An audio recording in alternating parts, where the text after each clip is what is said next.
Yes, ready and start. From any information disclosing a cognizable offense is laid before an officer in charge of a police station satisfying the requirements of section 154 bracket 1 of the criminal procedure code. The said police officer has no other option except to enter the substance thereof in the prescribed form, that is to say, to register a case on the basis of such information. Stop.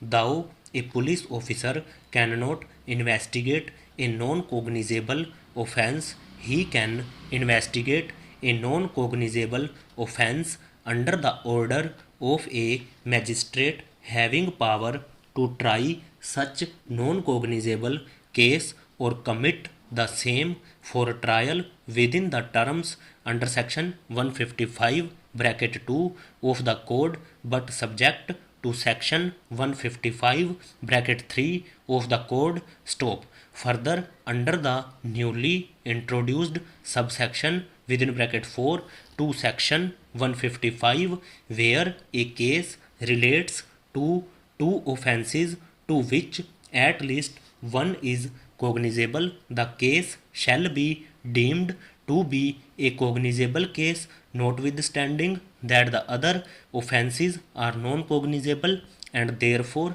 under such circumstances the police officer can investigate such offences with the same powers as he has while investigating a cognizable offence. Stop. Para. The core of the sections 156, 157 and 159 of the Code of Criminal Procedure is that if a police officer has reason to suspect the commission of a cognizable offence, he must either proceed with the investigation or cause an investigation to be proceeded with by his subordinate, that in a case where the police officer sees no sufficient ground for investigation, he can dispense with the investigation altogether, that the field of investigation of any cognizable offence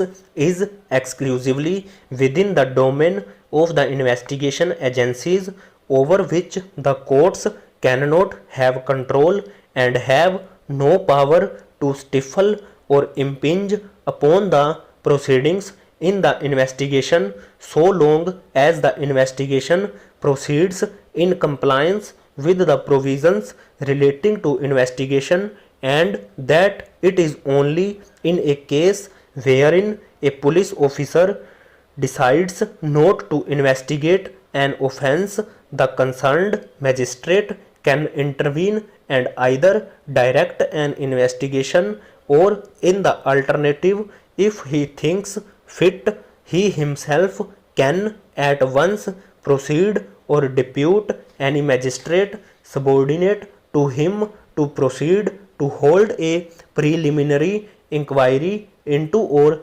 otherwise to dispose of the case in the manner provided in the code. Stop. Para. The expression reason to suspect the commission of an offence used in section 154 bracket 1 CRPC would mean that the sagacity of rationally inferring the commission of a cognizable offence based on the specific articulate facts mentioned in the first information report as well in the annexures, if any, enclosed, and any attending circumstances which may not amount to proof. Stop. In other words, the meaning of the expression reason to suspect has to be governed and dictated by the facts and circumstances of each case, and in the first information report does not arise. Stop. Over.